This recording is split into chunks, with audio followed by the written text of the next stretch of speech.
Hello students, welcome to the Krishna math musician YouTube channel. Students ਅੱਜ ਆਪਾਂ start ਕਰਾਂਗੇ ਜੀ ਕਲਾਸ 10th ਐਕਸਰਸਾਈਜ਼ 1.1। ਸ਼ੁਰੂ ਕਰਨ ਤੋਂ ਪਹਿਲਾਂ ਪਲੀਜ਼ ਸਬਸਕ੍ਰਾਈਬ ਬਟਨ ਤੇ ਕਲਿੱਕ ਕਰ ਦਿਓ ਔਰ ਨਾਲ ਵਾਲਾ ਬੈਲ ਆਈਕਨ ਜ਼ਰੂਰ ਪ੍ਰੈਸ ਕਰਨਾ ਜੀ। तो स्टूडेंट शुरू करते हैं अपना फर्स्ट चैप्टर जिसका नाम है जी रियल नंबर्स यानी कि वास्तविक संख्यावां।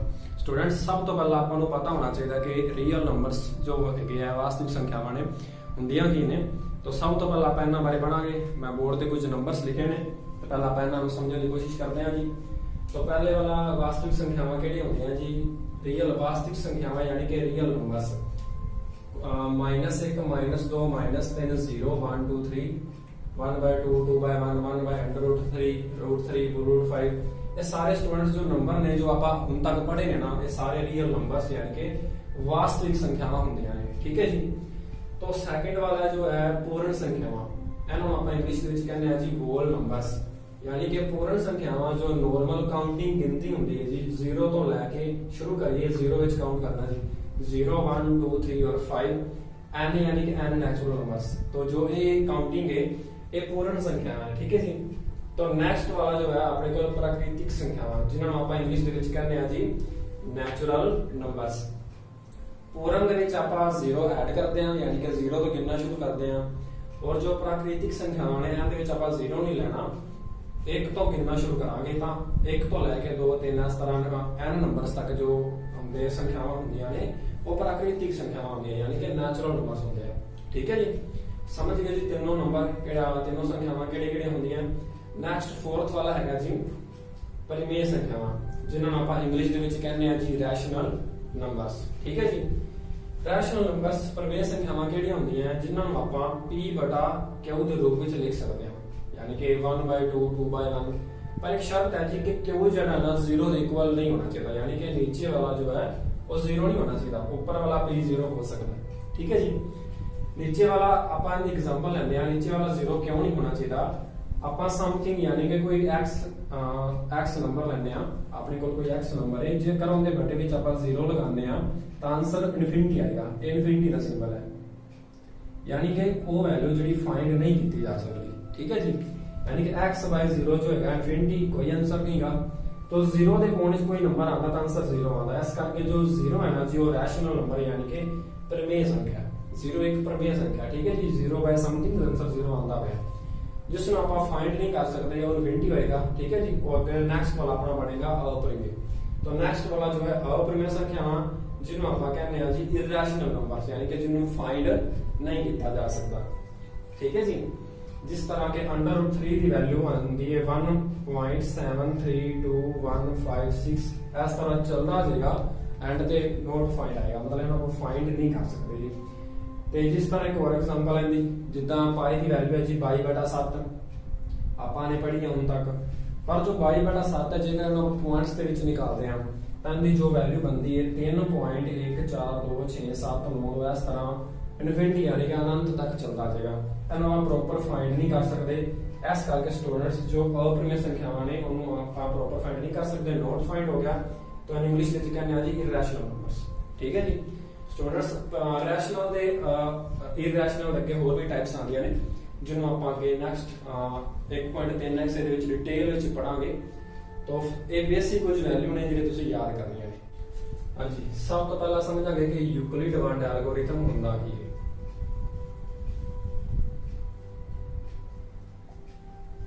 यूक्लिड वंड एल्गोरिथम स्टूडेंट्स इंग्लिश दे विच अपन कहने आ यूक्लिड्स एल्गोरिथम। ठीक है जी। ये फॉर्मूला आप समझांगे किस तरह हुंदा जी।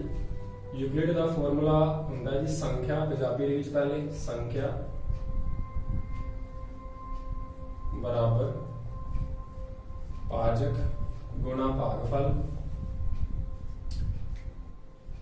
प्लस बाकी। ठीक है जी। इंग्लिश दे विच आपां नूं कन्वर्ट करांगे dividend equal to divisor multiply quotient plus आएगा जी रिमाइंडर। ठीक है जी। हम आप एक एग्जांपल लेने समझने की कोशिश करांगे उस एग्जांपल थ्रू। फॉर एग्जांपल कि ਆਪਾਂ ਕੋਈ ਸੰਖਿਆ a ਲਈ ਠੀਕ ਹੈ ਜੀ ਉਹਨੂੰ b ਨਾਲ ਡਿਵਾਈਡ ਕਰਤਾ ਕੁਐਸਚਨ ਭਾਗਫਲ ਆਇਆ ਜੀ q ਪਲੱਸ ਰਿਮਾਈਂਡਰ ਰਹਿ ਗਿਆ r ਦੇਖੋ ਜੀ ਇਸ ਤਰ੍ਹਾਂ ਡਿਵਾਈਡ ਦਾ ਸਿੰਬਲ ਲਗਾਇਆ ਠੀਕ ਹੈ ਜੀ a ਵਿੱਚ ਰੱਖਿਆ b ਤੇ ਡਿਵਾਈਡ ਕਰਾਂਗੇ q ਆਨਸਰ ਆਇਆ ਤੇ ਜੋ ਰਿਮਾਈਂਡਰ ਆਏਗਾ r ਆਏਗਾ ਠੀਕ ਹੈ ਜੀ ਇਹਨੂੰ ਆਪਾਂ ਇਸ ਤਰ੍ਹਾਂ ਵੀ ਯਾਦ ਕਰ ਸਕਦੇ ਹਾਂ a bq plus r ਹਾਂਜੀ ਇਹਦੀ ਹੈਲਪ ਨਾਲ ਆਪਾਂ ਨੇ ਤਿੰਨੋਂ ਕੁਐਸਚਨ ਸੋਲਵ ਕਰਨੇ ਆ ਨਵਾਂ ਫਰਸਟ ਕੁਐਸਚਨ ਹੈ ਜੀ ਹੇਠਾਂ ਦਿੱਤੀਆਂ ਸੰਖਿਆਵਾਂ ਦਾ ਮਮਾ ਸਸਵਾ HCF ਪਤਾ ਕਰਨ ਲਈ ਯੂਕਲਿਡ ਵੰਡ ਐਲਗੋਰਿਥਮ ਦਾ ਪ੍ਰਯੋਗ ਕਰੋ use a Euclid division algorithm to find the HCF of ਹਾਂਜੀ ਫਰਸਟ ਕੁਐਸਚਨ ਹੈ ਜੀ 135 ਅਤੇ 225 ਠੀਕ ਹੈ ਜੀ तो चलिए स्टूडेंट्स शुरू करते हैं देखो जी अपने को एक तो 135 ਅਤੇ 225 है जी 225 जो है 135 ਤੋਂ ਵੱਡਾ ਹੁੰਦਾ ਹੈ ਕਿ ग्रेटर दैन ਦਾ ਸਿੰਬਲ ਲਗਾ ਦਾਂਗੇ ठीक है जी तो आपने डिवाइड करनी है जो बड़ी संख्या है 225 ਨੂੰ ਵਿੱਚ ਰੱਖਾਂਗੇ 135 ਨੂੰ ਡਿਵਾਈਡ ਤੋਂ ਬਾਹਰ ਰੱਖਾਂਗੇ ਠੀਕ ਹੈ ਜੀ 135 ਨੂੰ 225 ਨਾਲ ਡਿਵਾਈਡ ਕਰਾਂਗੇ तो 225 ਨੂੰ ਡਿਵਾਈਡ ਕਰਨੀ ਹੈ ਜੀ 135 एकम कितना हो जाएगा 135 ठीक है जी माइनस करके कितना आ जाएगा 0 और 9 90 अपने को 90 बाकी आ गया ठीक है जी एस एन को डिवाइड ते अपने एल्गोरिथम वाला फार्मूला किस तरह लगाना है देखो जी यूक्लिड वंड एल्गोरिथम दोबारा बाय यूक्लिड्स एल्गोरिथम फार्मूला लिखेंगे जी संख्या बराबर भाजक गुणा भागफल प्लस बाकी ठीक है जी देखो जी किस तरह पहले स्टेप में आप डिवाइड करने वेले जो विच रखा सी डिवाइड दे कितना सीगा संख्या सीगी 225 यानी कि डिविडेंड जो सीगा 225 सीगा ठीक है जी क्वेश्चन डिवाइजर सीगा जी 135 भाजक भागफल यानी कि आंसर आया सी एक रिमाइंडर कितना आया सी जी बाकी बचा सी 90 ठीक है जी तो नेक्स्ट की करना है जी अपने जिंदे नाल पहले डिवाइड कीती सी ओनू डिवाइड दे विच रख दांगे और 90 बार 90 कम 90 हो जाएगा जी माइनस करके कितना आ गया जी 45 ठीक है जी तो नेक्स्ट 90 ਨੂੰ ਵਿੱਚ ਰੱਖਾਂਗੇ 45 गुना 90 डिवाइड प्रॉपर होगी ओके तो यूक्लिड वाला अपने फार्मूला के किस तरह स्टेप बनाना फर्स्ट स्टेप ਦੇ ਵਿੱਚ ਆਪਾਂ ਨੇ ਲਿਖ ਲਿਆ ਸੀਗਾ ਸੈਕंड ਵੇਲੇ ਜੋ ਵਿੱਚ ਰੱਖਿਆ ਸੀ 135 डिवाइड ਕੀਤੀ ਸੀ 90 ਨਾਲ ਮਲਟੀਪਲ ਆਨਸਰ ਆਇਆ ਸੀ सॉरी ਇੱਥੇ ਆਪਾਂ 90 एकम 90 ਲਗਾਣਾ ਸੀ ਜੋ ਆਨਸਰ ਆਇਆ ਸੀ 1 ਤੇ ਜੋ ਰਿਮਾਈਂਡਰ ਆਇਆ ਸੀਗਾ ਜੀ 45 ਠੀਕ ਹੈ ਜੀ ਥਰਡ ਸਟੈਪ ਦੇ ਵਿੱਚ डिवाइड ਦੇ ਵਿੱਚ 90 ਰੱਖਿਆ ਸੀ डिवाइड ਕੀਤਾ ਸੀ 45 ਨਾਲ ਠੀਕ ਹੈ ਜੀ ਤੇ ਜੋ ਆਨਸਰ ਆਇਆ ਸੀਗਾ 2 ਤੇ ਰਿਮਾਈਂਡਰ यानी कि 0 कांटा यानी कि 0 ठीक है जी तो अपना ਇੱਥੇ यूक्लिड वाला फार्मूला लग चुका है अपना HCF यानी कि मम्मा सस्सा बाबा जो है वो कितना आया वो ਆਪਾਂ ਨੇ किस तरह ਦੱਸਣਾ ਜੀ देखो डिवाइड ਕਰਨ ਵੇਲੇ ਐਂਡ ਤੇ ਲਾਸਟ ਸਟੈਪ ਤੇ ਆਪਾਂ ਨੇ ਡਿਵਾਈਡ ਕੀਤੀ ਸੀ 45 ਨਾਲ ਠੀਕ ਹੈ ਜੀ ਜਿੰਦੇ ਨਾਲ ਡਿਵਾਈਡ ਕਰਨ ਤੇ ਆਪਣੇ ਕੋਲ ਬਾਕੀ यानी कि रिमाइंडर 0 आ गया 45 ਨਾਲ ਡਿਵਾਈਡ ਕੀਤੀ रिमाइंडर 0 आ गया ਤਾਂ 45 अपना HCF हो गया जी ओके जी समझ गए स्टूडेंट्स नोट कर लो जल्दी जल्दी कॉपी पेन लाके ਆਪਾਂ ਨਵਾਂ क्वेश्चन ਅੱਗੇ ਸੈਕੰਡ क्वेश्चन देखते हैं हाँ जी तो स्टूडेंट्स अपने को सेकंड क्वेश्चन है जी 38 220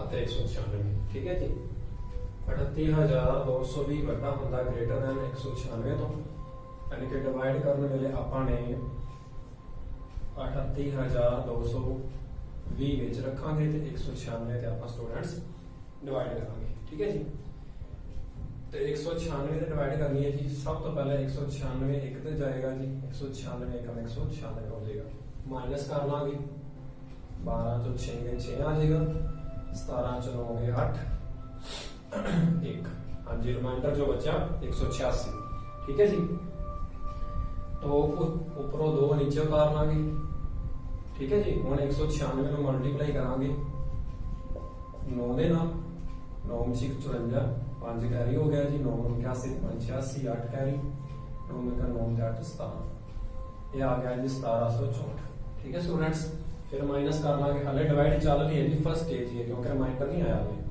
12 चो 4 के आ गया जी 8 ठीक है जी तो 5 रह गया, कैरी करांगे 15 तो 6 गए 9 आ गया जी, तो 7 विचों 7 गए 0, ये आ गया रिमाइंडर जी 98, ऊपरों 0 उतार लांगे 980 हो गया। ठीक है स्टूडेंट्स,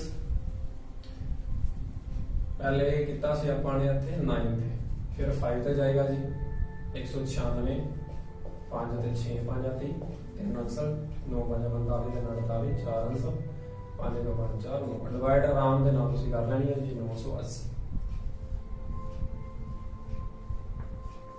रिमाइंडर आ गया जी 0। ठीक है जी, 196 ਨੂੰ ਡਿਵਾਈਡ ਕਰਿਆ ਤਾਂ ਜੋ ਆਨਸਰ ਆਇਆ 195, ਰਿਮਾਈਂਡਰ ਆ ਗਿਆ ਜੀ 0। ਫਸਟ ਸਟੈਪ ਦੇ ਵਿੱਚ ਕੁਐਸਚਨ ਖਤਮ ਹੋ ਗਿਆ। ਠੀਕ ਹੈ ਜੀ, ਇਹਦੇ ਤੇ ਆਪਣੇ ਯੂਕਲਿਡ ਵੰਡ ਐਲਗੋਰਿਥਮ ਕਿਸ ਤਰ੍ਹਾਂ ਲਗਾਉਣਾ ਹੈ, ਯੂਕਲਿਡ ਵੰਡ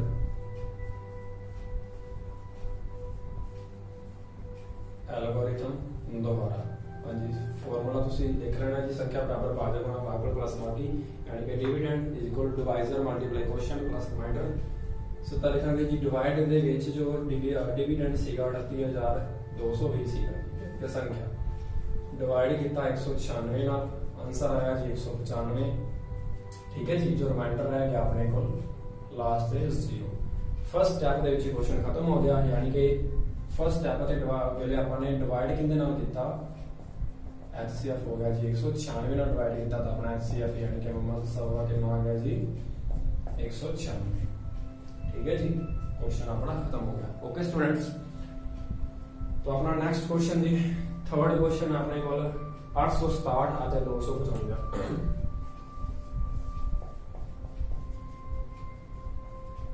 867 आते 255।